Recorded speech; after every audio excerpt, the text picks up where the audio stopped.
Bonjour et bienvenue dans l'Almanach des Faits Célestes. Ravi de vous retrouver pour le bulletin astronomique pour la période du 14 au 21 juillet 2026, la première phase de la première lune d'été nord-hiver sud. Et oui, du point de vue de la lune, l'été ne commence que le 14 juillet, donc on analysera dans les commentaires astrologiques l'autre vidéo qui fait suite à celle-ci, ce que ça peut nous apporter comme effet. Voilà. Donc là, c'est du dernier quartier, non, de la nouvelle lune le 14 juillet au premier quartier le 21. Donc une nouvelle lunaison qui commence avec donc la lune est croissante et puis on va voir tous les détails. Le premier croissant sera le 15 au soir. Alors voilà Joël qui nous rejoint, qui me rejoint. Salut Joël, c'est super Bonjour sympa Pierre. de me rejoindre. Et vous pouvez en faire autant si vous voulez assister en direct à ce bulletin astronomique. Sinon, il faut attendre qu'il soit en ligne. Voilà, et vous pouvez comme ça poser vos questions en direct éventuellement. En tout cas, merci à toi Joël, merci à vous tous. Chers auditeurs, chers abonnés, si c'est le cas, n'hésitez pas à vous abonner si ce n'est pas encore fait. Merci beaucoup pour vos likes, vos commentaires et vos partages. Merci. Donc moi c'est Claire Henrion, animatrice et chroniqueuse astronomie qui vous emmène de semaine en semaine, ou plus exactement de phase lunaire en phase lunaire. Vous préparez à voir ce que vous allez voir et savoir ce que vous ne verrez pas. Donc tous les secrets de la mécanique céleste. Donc c'est parti. Donc pour cette semaine, je vais partager avec vous l'affiche que nous que vous retrouverez téléchargeable dans l'article dont le lien est dans la description de cette vidéo. Et là donc vous avez le résumé de tous les événements de la semaine et on va faire le tri, enfin on va faire la liste plutôt. Et puis, on va ensuite aller sur Stellarium pour visionner ce qu'il y aura à voir et éventuellement expliquer quelques trucs dans ce qu'on ne voit pas. Donc, nous partons du mardi 14 juillet à 11h43, c'est l'heure de la nouvelle lune. Donc, pour une nouvelle lune pour le 14 juillet, une lune qui, je le rappelle, vient de passer au périgée le 13. Elle est au périgée, le jour où nous enregistrons cette vidéo, c'est le 13. Voilà, la lune vient de passer au plus près de la Terre. Donc, à partir de là, elle va ralentir. Elle était en pression d'accélération jusque-là. Donc, une nouvelle lune quand même très proche du périgée et qui est conjointe à l'étoile Pollux. Alors, elle est dans le 12e degré du signe du Cancer, devant la constellation des Gémeaux. Et quand elle arrive dans le 24e degré du Cancer, elle est conjointe à l'étoile Pollux, qui est donc bêta des Gémeaux, néanmoins la plus brillante de la constellation des Gémeaux. Elle fait aussi, ah ben voilà, elle descend en déclinaison et rentre dans les limites zodiacales le même mardi 14 juillet à 20h23. Donc tout rentre dans l'ordre en quelque sorte. Pour le moment du défilé du 14 juillet, la Lune est hors limite zodiacale nord. C'est un peu extravagant.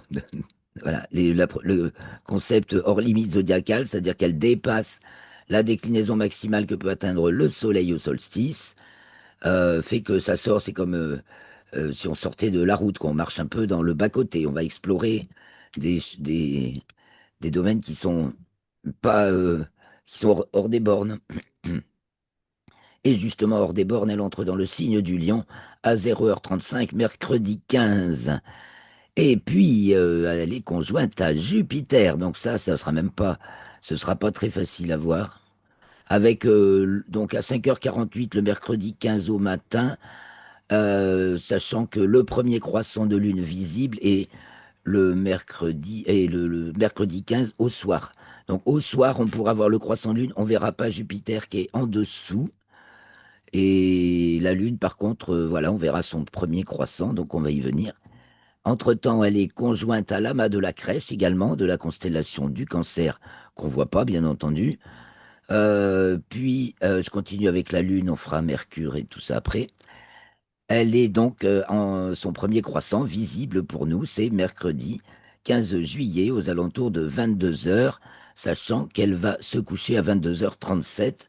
Donc ce premier croissant de lune de 3%, donc un fin croissant, qui se couchera à 22h37. Ben, la grandeur de ce croissant vous donnera la notion de la grandeur de l'éclipse partielle de soleil que nous allons avoir le 12 août.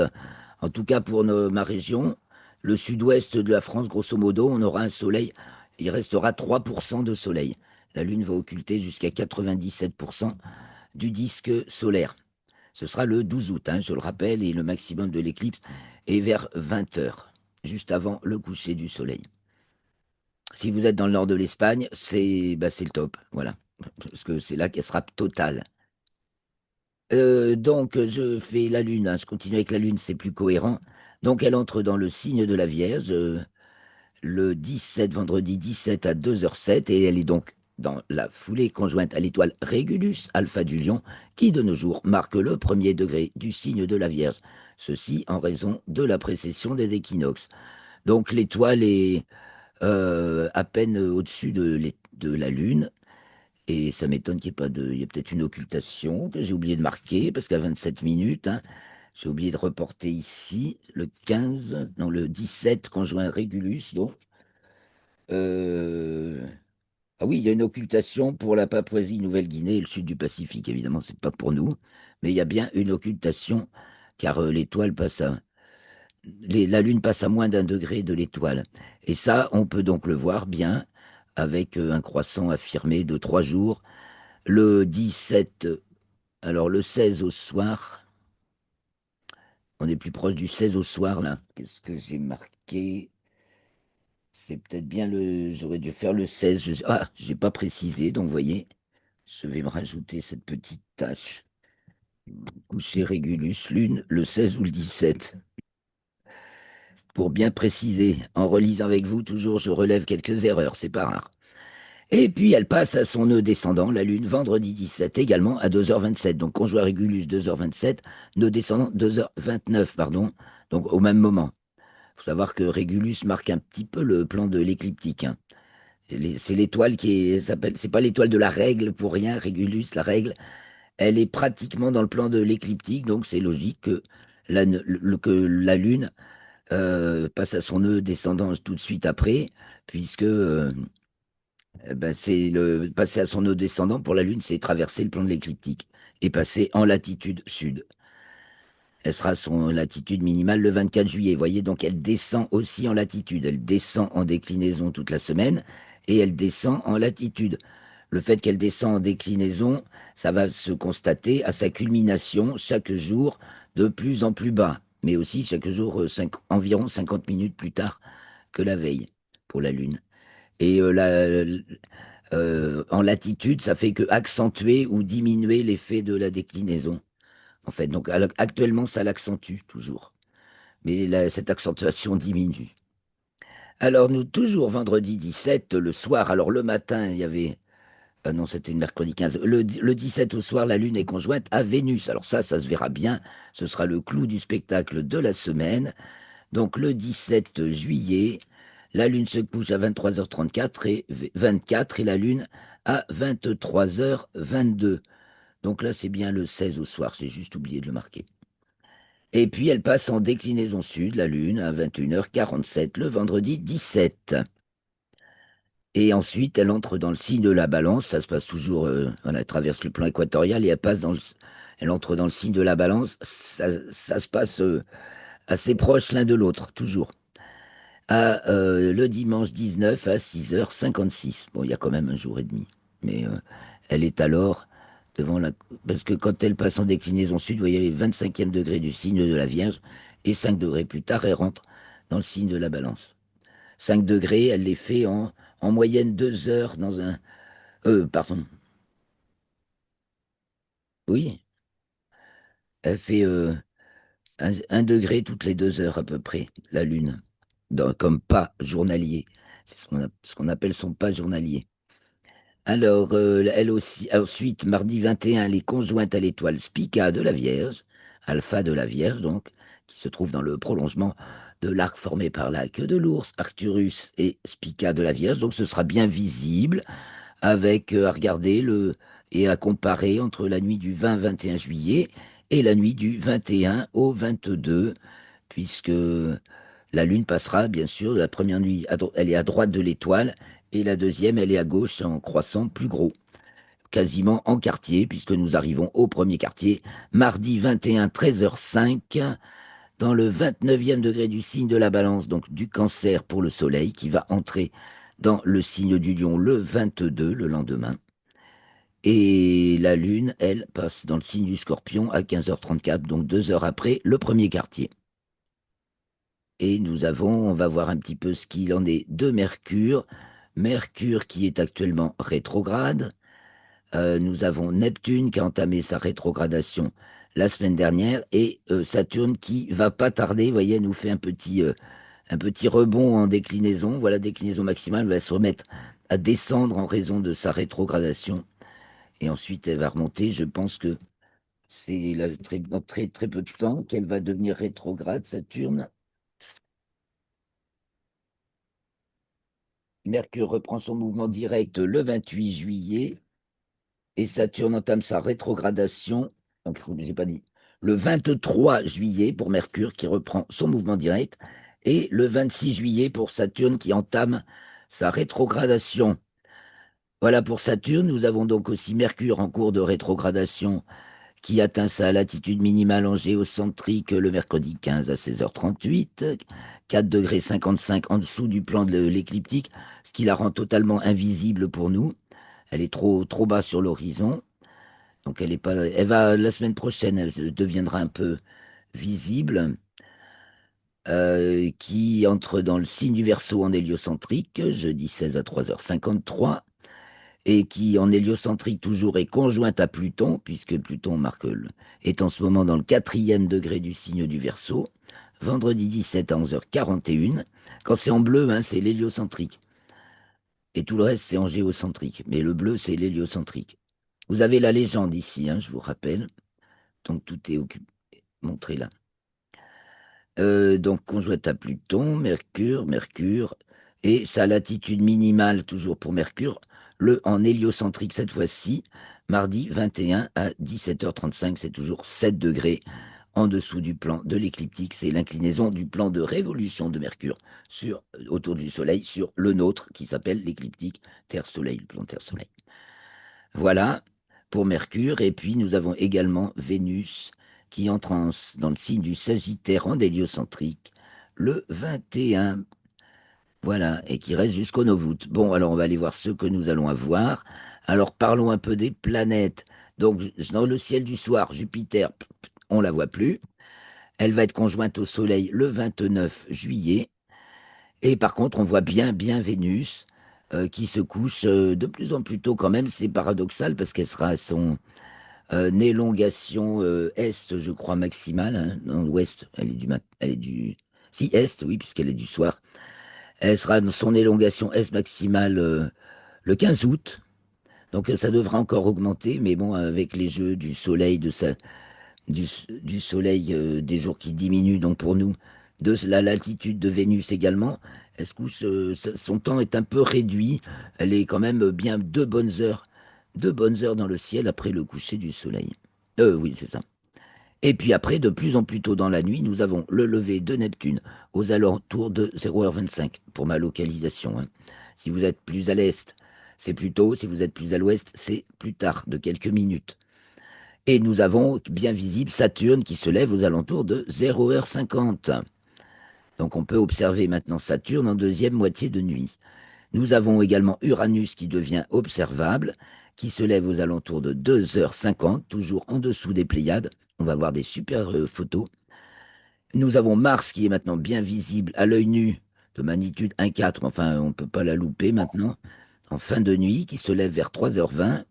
Et Mercure qui vient de passer dans le ciel du matin, puisqu'elle a été en conjonction inférieure juste avant, le 20. Non, que dis-je, le 13. Le 13, c'est le jour de 13 juillet, conjonction inférieure de Mercure. Donc Mercure, qui était dans le ciel du soir, qui avait été visible d'ailleurs au mois de juin, maintenant passe dans le ciel du matin et n'est pourtant pour l'instant pas visible, mais va le devenir un peu la semaine prochaine. pas forcément très facile, mais elle remonte en latitude et elle va vers son élongation maximale. On va peut-être la voir. Les étoiles filantes, ça commence plein pot là. Nous avons des Pégasides de juillet, des Alpha Capricornides, des Delta Aquarides sud, des Pisces Austrinides, des Perséides qui commencent le 17 juillet également, le 16 même, et les Zeta Eridanides. Donc c'est la période de l'année à partir de mi-juillet où le ciel est constellé d'étoiles filantes. Et voilà. Et nous savons que le 12 août, nous avons, ce sera le 13 même cette année, le maximum des Perséides, qui est un essaim très abondant, et ça tombera pour la nouvelle lune. Ça tombera même la nuit du 12 au 13, bah, ce sera la nuit qui succédera à l'éclipse. Donc ça va être une grande, une grande date, au moins pour l'astronomie, ce 12 août, avec l'éclipse de soleil et le maximum des Perséides. Voilà, que dire encore, voilà. Donc Pollux, bah oui, Pollux à laquelle la Lune est conjointe est dans le champ du coronographe Lascaux C3, ça veut donc dire qu'il est tout près. Le Soleil est tout près visuellement, hein. Le Soleil est à 8 minutes de lumière, Pollux a plusieurs dizaines d'années-lumière. Mais Pollux est dans la même direction que le Soleil passe devant, donc on ne voit pas Pollux à l'œil, et par contre on le voit dans le champ du coronographe. Sautons maintenant sur Stellarium. Donc j'ai pas encore mis l'heure. Là c'est le... Enfin je l'ai pas... euh, préparé. Donc là, nous sommes le 13. Je vais réduire le taux d'information, qui est beaucoup trop. euh, Trop d'informations tue l'info. Là, nous, tout ce qu'on veut savoir de ce que je vous ai pas encore dit, c'est comment on le voit, à quelle heure ça se lève, et puis on voit visuellement. Donc le 13 au soir, on va aller voir d'abord. J'enlève le sol, j'enlève l'atmosphère, et on va voir la Lune, je trace l'écliptique, on va voir la nouvelle Lune, vous voyez la constellation des Gémeaux ici, donc le Soleil est devant la constellation des Gémeaux et la Lune, d'heure en heure, le rejoint, voilà, on arrive à la nouvelle Lune. Alors Mercure est là, la Lune est là, le Soleil est là, Pollux est là, et Jupiter est là. Là, il est 10h52, oui, c'est à peu près l'heure de la nouvelle Lune, qui a lieu très précisément, je me souviens plus, à 11h43, bah oui, alors, 10h52, on y est presque.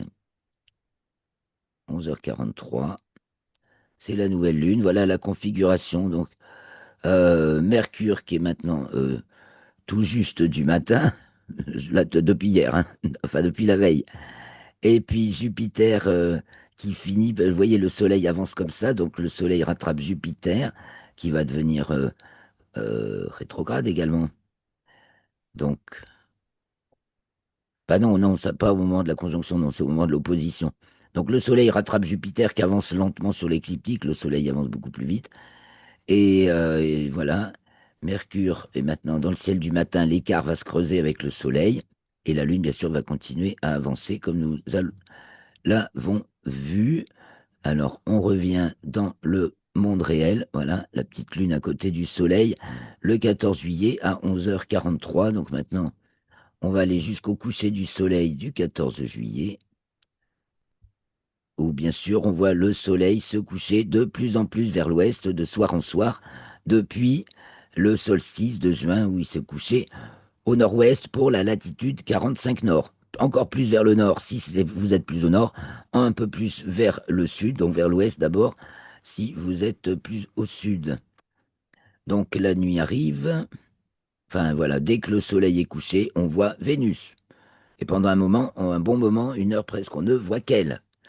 Elle est donc devant la constellation du Lion, parce qu'à partir de, comme c'est l'astre le plus brillant après le Soleil et la Lune, si on est à peu près, on a à peu près une idée d'où la chercher. Donc là, à l'ouest, à une bonne dizaine de degrés de hauteur, voyons, début de nuit, azimut, hauteur, tchoup, tchoup, tchoup, j'arrive mal à lire sur l'écran, excusez-moi. Ah, une vingtaine de degrés de hauteur. Voilà, encore assez haute, et donc on en a pour 2 heures, voyez.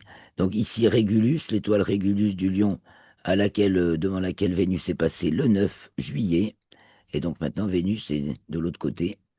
Et donc en début de nuit se couche la constellation du Lion, avec ici l'étoile d'Enebola, la queue du lion. Et si on... Alors on va remonter un petit peu. Qu'est-ce qu'il y a au-dessus? Réduire un peu. Voilà, on va voir tout de suite s'allumer Arcturus du Bouvier, donc au sud-ouest, début de nuit. Si on se tourne vers le sud, en fait, on se tourne vers le sud, en début de nuit, on a Arcturus du Bouvier, là il est déjà 22h43. Arcturus du Bouvier au sud-ouest qui descend et au sud-est de plus en plus haut chaque jour, Vega de la Lyre qui monte encore. Donc on repère Vega, Deneb et Altaïr, le grand triangle de l'été. Attendez, je vais essayer de refaire les astérismes. Voilà, vous voyez le grand triangle de l'été. Donc Vega de la lyre, Deneb du cygne, Altaïr de l'aigle ou les trois belles de l'été. Ça nous dessine aussi la croix du cygne. Voilà du côté de l'est, donc, et au début de la nuit, les principales étoiles, j'ai oublié, qui passent au sud en début de nuit, en ce mois de juillet, Antares du Scorpion, qui passe elle aussi à 17 degrés de hauteur, hein. C'est sa hauteur maximale. 18, je suis. Voilà, elle passe pas haut pour 44 degrés 30 minutes de latitude nord. Elle passe à 18 degrés de hauteur dans le ciel. Alors plus vous allez aller vers le sud, plus elle va passer haut, elle va culminer haut. Et plus vous allez vers le nord, plus elle va passer bas. Et donc à Paris, Antares à sa culmination ne monte qu'à 13 degrés. 13-14 degrés, donc on la voit déjà difficilement. Voilà, alors on va chercher la Lune, il n'y en a pas. Enfin, alors je fais le tour du ciel, il n'y en a pas le 14 juillet, nouvelle Lune, pas de Lune. Donc à l'est, en début de nuit, commence à se lever Pégase. Au nord, on voit descendre la grande ours, n'est-ce pas, qui descend vers le sol. Et en bas, du côté de l'est, on a Cassiopée qui remonte et c'est fait. Et tout en haut, on a la petite ours et le dragon. Mais pour l'instant, il fait pas assez nuit. Donc on va prendre 1 heure de plus. Voilà, donc on voit mieux. Vers 23h30, 23h43 là exactement. Donc la grande ours qui descend vers le sol. Et puis la petite ours et le dragon toujours dressés vers, vers le nord, enfin vers le zénith, hein. On est du côté du nord, bien entendu. Ils sont à leur culmination supérieure et sont en train de basculer. Donc après, ils vont descendre du côté de l'ouest, alors que là, ils sont montés du côté de l'est. Et on va aller voir. Donc à l'ouest, nous avons dit au revoir au lion. Nous sommes en train de dire au revoir au lion, la queue du lion qui s'en va là. La Vierge, Spica de la Vierge, dans le prolongement de Arcturus et de l'arc formé par la queue de l'ours, Alcaïde, Mizar et Alcor et Fegda. Non, c'est Alioth, pardon, que je suis bête. Alioth, Mizar et Alcor, étoile double visible à l'œil nu ici, là, hein. Dans la queue de l'ours, l'étoile du milieu de la queue de l'ours, voyez, c'est ça. Et donc, vous pouvez regarder déjà rien qu'avec des jumelles. Ça va se distinguer. Et si vous grossissez beaucoup, vous verrez Mizar en deux. Voilà, il y a deux étoiles. Au télescope, ça qu'on voit. Mizar dédoublé et Alcor. Donc déjà, les bons yeux la voient à l'œil nu, voient ce couple à l'œil nu, par un bon ciel. Voilà, donc nous sommes le 14 juillet, on va aller attendre je vous ai dit, Spica de la Vierge, donc on va guetter la lune qui va venir quand même à son premier croissant. On va aller chercher le premier croissant, donc il faut que je revienne 1 heure plus tôt, même un peu plus, et que j'aille le 15, la lune. Là, c'est déjà le 17. Bon. Ah non, c'est le 16, ça va, oui. Donc le 16, on va pouvoir, c'est la veille c'est le lendemain du 15. Donc le premier croissant, il est le 15. Voilà. Donc il faut un paysage dégagé, un horizon dégagé pour pouvoir l'apprécier. Donc on va se mettre en océan. Voilà, alors un croissant de lune visible à l'œil nu de 3%. Le 15 au soir, et néanmoins il est fin, hein. Quant à Jupiter, vous voyez, il est là, on risque pas de le voir. Le 15 au soir. Au matin, la Lune est conjointe à Jupiter. Et le soir, elle a déjà fait tout ce chemin le long de l'écliptique. Tchouk, tchouk, tchouk, tchouk, tchouk. Donc, on va aller le lendemain, c'est le 16. euh, Ça va trop vite. Le 16 au soir, donc un croissant plus affirmé, bien sûr. Donc, on voit le soleil qui se lève sur la Lune. Il va commencer à se lever sur la mer des Crises, ici. Voilà, il commence juste ici. C'est la mer des Crises. D'entre le deuxième et le troisième jour de la lunaison, le soleil se lève sur la mer des Crises. Donc ici, Régulus du Lion, la Lune est conjointe à Régulus, puis à Vénus, et le lendemain, le 17, elle est pile conjointe à Vénus. Donc on peut prendre une heure de plus, il fait plus... voilà, même, on peut se mettre à 22 heures, c'est parfait. Mais vous voyez, c'est bien encore un crépuscule lumineux, hein, 22 heures, mais on verra bien Vénus et la Lune à 22 heures le 17 au soir. Et évidemment, plus on va aller dans la nuit, 22h30, ça devient plus intéressant. Donc le 17 au soir, appréciez cet magnifique rapprochement, Lune-Vénus avec une Lune. Donc ben, le Soleil vient de se lever sur la mer des Crises et il est en train de se lever sur la mer de la sérénité, ici. Non, sérénité, tranquillité, humeur, pardon, la mer des humeurs. Voilà, donc ensuite que va faire la Lune de soir en soir, elle va se coucher de plus en plus tard avec en croissant de plus en plus gros. Donc ici le 18, le 19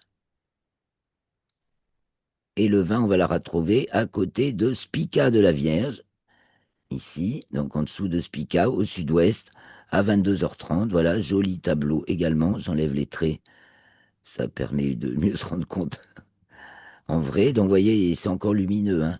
On va aller à 23h. 23 heures, ça laisse le temps. Bon, ben, je vois qu'on va bientôt s'arrêter. Donc, Lune Spica, le 20 à 23 heures. Et donc, on va arriver au premier quartier le 21. C'est donc le lendemain. Voilà. Et à ce moment-là, non, je suis déjà le 22 là. Le 21, la Lune est toujours devant la constellation de la Vierge et elle approche de la Balance. Alors, vite fait, on va regarder au milieu de la nuit.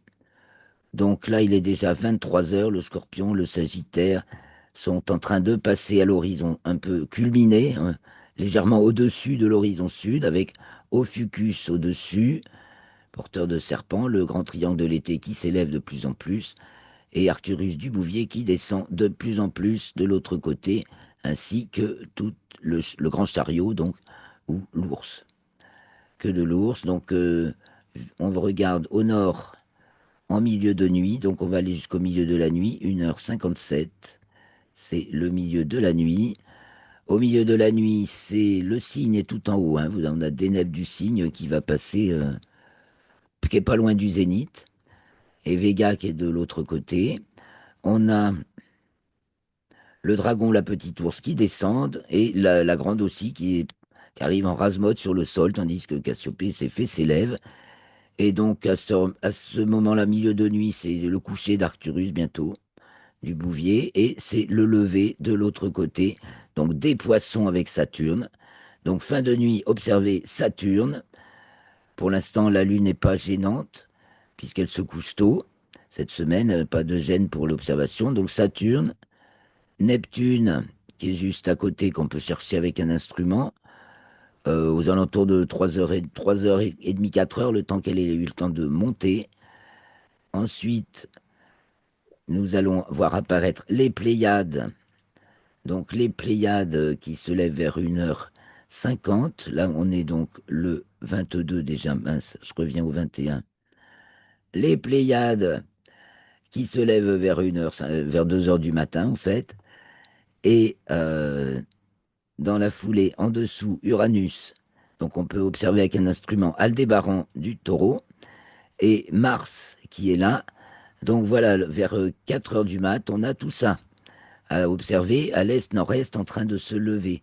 Et j'ai des photos à vous montrer, donc je vais les montrer de suite, sinon j'aurai plus vraiment le temps, tout en vous partageant, parce que là, du coup, on a fait à peu près le tour. On va jusqu'au lever du jour, il n'y a pas de Mercure. Voilà, il y a Mars, donc, et maintenant commence aussi à être visible en fin de nuit. Voilà pour ce ciel de fin de nuit d'été, qui est le ciel de milieu de nuit d'automne et de début de nuit d'hiver, c'est le même. De même que le ciel de début de nuit d'été est aussi, bah oui, ce que j'ai dit. Euh, oui, début de nuit d'été, c'est milieu de nuit de printemps et fin de nuit d'hiver. C'est toujours le même ciel, mais les étoiles prennent 4 minutes d'avance chaque jour sur la veille. C'est le soleil, c'est parce qu'on tourne autour du soleil que pour accomplir un jour, il faut 4 minutes de plus, tandis que les étoiles, elles sont toujours dans la même direction. Et du coup, nous, on les voit réapparaître 4 minutes plus tôt que la veille dans notre ciel, ce qui fait le ciel qui change au fur et à mesure des saisons. Mais si vous revenez au même endroit à la même heure chaque année, vous aurez les mêmes étoiles. Et les étoiles font toujours la même course dans le ciel, d'un endroit donné, sauf si on tient compte des millénaires. Mais sinon, à notre échelle de temps, elles sont fixes. Donc, voyons un peu ces images tout de suite. Là, c'est le passage de la sonde chinoise Tiangong, voilà, pas la sonde, la station spatiale chinoise, pour une fois, c'est pas l'ISS, c'est les Chinois. Elle est un petit peu moins brillante que l'ISS, mais pareil, on l'a vu, nous, ces derniers soirs, puisque je fais des observations astronomie assez fréquemment en ce moment. On a vu donc la station spatiale chinoise. Voilà la Lune avec le cratère Gassendi et la mer des... c'est la mer des humeurs, du coup. C'est elle. J'ai un doute, oui. La mer des humeurs, Mare Humorum, et non pas l'océan des tempêtes qui est au-dessus. La légende associée à l'image, euh, que j'ai pas répétée, c'est ça. Alors, ça, c'est justement le beau rapprochement. Pléiade, c'est pris en Sicile, donc il a fallu faire une pause, donc évidemment le ciel paraît clair. Évidemment, c'est en fin de nuit, donc l'aube est là. Donc on a le photographe a immortalisé la Lune avec sa lumière cendrée. Vous voyez, en fait, c'est un vieux croissant de Lune. C'était donc le 11 juillet. Et la lumière cendrée qui ressort comme ça. À côté, il y a les Pléiades. En dessous, il y a Uranus. Ici, il y a Aldébaran. Et par là, il y a Mars. Alors heureusement, le monsieur, il est gentil. Il a refait la même en mettant les légendes. Voilà. Donc ici, les Pléiades, Uranus, Mars et Aldébaran. C'était donc le 9 juillet avec la vieille lune, la fin de ce croissant de lune. Alors encore une autre qui l'immortalise, là, toujours du même photographe, la lune avec les Pléiades. On voit très très bien les sept sœurs, comme on les appelle.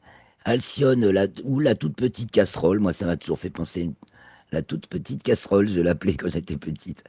Alcyone, Maïa, Tégète, Électre, Mérope, oui, Atlas et Dionée, c'est ça. Pléione, Atlas et Pléione, avec le croissant de lune et sa lumière cendrée, toujours au-dessus du même site en Sicile qui a l'air franchement magnifique. Et la même au-dessus de Paris, la lune et les Pléiades, le même croissant de lune, mais vu de Paris, et le photographe, il s'en est bien sorti aussi. On retrouve pourtant sur un ciel évidemment où il y a déjà, en plus des lueurs du jour, la pollution lumineuse et un jour qui se lève plus tôt. Donc, puisque c'est plus au nord, en été, c'est plus tôt. Au nord, plus court au sud. Alors ça, c'était pour le fun. C'est le télescope spatial Hubble en Lego. Lego vient de sortir le télescope spatial Hubble. C'est un chef-d'œuvre. Donc évidemment, c'est iconique. Il fait beaucoup de, Lego, il faut beaucoup les navettes, Artemis, par exemple Loïc qui s'est offert le Lego de Artemis 2. Voilà, avec l'atlas virtuel de la Lune, deux moments du lever du Soleil sur la Lune, le 18 juin à 22 heures, lever de la Lune sur Atlas et Hercule, son comparse. Donc une Lune de 4 jours. 4 jours. Au quatrième jour, la Lune se lève sur Atlas et Hercule. C'est régulier, hein, c'est toujours avec des petites différences dues à la libration. Et le 19 juillet, donc au cinquième jour, le Soleil se lève sur Théophilus et ensuite va se lever parce que c'est un trio, Théophilus, Cyrillus et Katharina qui sont là. Donc le lendemain, il va être levé sur les trois. Là, il commence que sur Théophilus. Donc c'est un peu le moment d'apprendre un peu de géographie lunaire. Magnifique photo de la galaxie spirale typique M101 qui se trouve dans la Grande Ourse, tout simplement. Vous voyez d'autres petites galaxies derrière, bon, nébuleuses. Ça, c'est une galaxie, par exemple. Photo d'amateur, hein. Ça, c'est encore alors un astronome amateur qui traque les supernovas. Donc, c'était juste pour vous montrer. Voilà, une supernova a été signalée quelques jours auparavant, le 6 juillet. Et lui, il l'a photographié quelques jours, 3, 4 jours après. Parcours de Mercure du 10 juin au 24 septembre. Vous retrouverez ça dans l'article dont le lien est dans la vidéo. On voit les rétrogradations de Mercure, celle qu'il est en train de faire actuellement. Et ensuite, la prochaine commencera au mois de novembre. J'avance hein, parce qu'on va se quitter bientôt, petit. Oh là là, région dévastée de l'Aude par les incendies vue de l'ISS. Vous retrouverez tout ça dans l'article, donc je passe. Tâche solaire, voilà, c'est pour un soleil qui a bien des moments d'activité. Mais bon, vous suivez, je vous mets l'activité solaire aussi dans l'article. Torifune, le nouvel astéroïde qui a été vu par les Japonais. Là, on va bientôt être la sonde japonaise Hayabusa. Donc, je vous salue avant que Zoom me coupe. Je vous remercie beaucoup de votre écoute, de votre attention. N'hésitez pas à laisser des commentaires. Et donc, nous finissons en voyant cet astéroïde double, Torifune. C'est très marrant parce que les Chinois viennent de faire aussi une mission sur l'astéroïde Kamoa-Alaeo, le quasi-lune de la Terre, là. Et en même temps que les Japonais, aussi une mission réussie. Et ils ont aussi fait 2 lancements de fusées réutilisables, les uns et les autres, simultanément, pratiquement. Vous verrez ça dans l'actualité. Et Vénus, pour finir.